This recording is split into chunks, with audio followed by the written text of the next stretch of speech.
ഇത് നമ്മുടെ readymade texture type ഡോറാണ്. ഇതിൻ്റെ മുകളിൽ നമുക്കറിയാം ഈ ഒരു വുഡിൻ്റെ ഗ്രെയിൻസൊക്കെ ഒരു ടെക്സ്റ്ററിൽ ഇങ്ങനെ റഫായിട്ട് കിടക്കുന്നുണ്ടാവും. അപ്പോൾ ഇതിൽ വുഡിൻ്റെ ഡിസൈൻ ചെയ്യാനായിട്ട് വളരെ സിമ്പിളാണ്.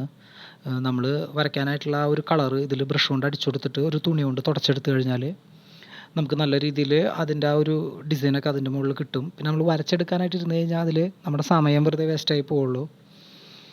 ഇതവിടെയുള്ള പഴയ ഒരു ഡോറാണ്.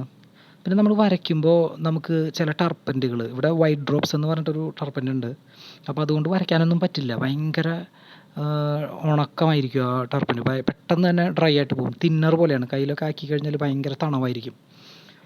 പിന്നെ ഉള്ളൊരു പ്രശ്നം എന്ന് പറയുന്നത് ഇൻഡിഗോയുടെ എനാമൽ പെയിൻറ്റ്. അത് വെച്ച് വരയ്ക്കാൻ ബുദ്ധിമുട്ട് തന്നെയാണ്. കാരണം അതിൽ ക്ലിയറിൻ്റെ കണ്ടൻറ്റ് കൂടുതലാണെന്ന് തോന്നുന്നത്. കാരണം ഭയങ്കര പശ പോലെയായിരിക്കും ആ പെയിൻറ്റ്. അപ്പം നമുക്ക് പെട്ടെന്ന് തന്നെ ഡ്രൈ ആയിട്ട് ഇങ്ങനെ വരയ്ക്കാൻ പറ്റാത്ത പോലത്തെ ഒരു ഫീല് വരാറുണ്ട്. അത് ഇൻഡിഗോയുടെ പെയിൻറ്റിനാണ് നമ്മൾ കൂടുതലും കണ്ടിരിക്കുന്നത്.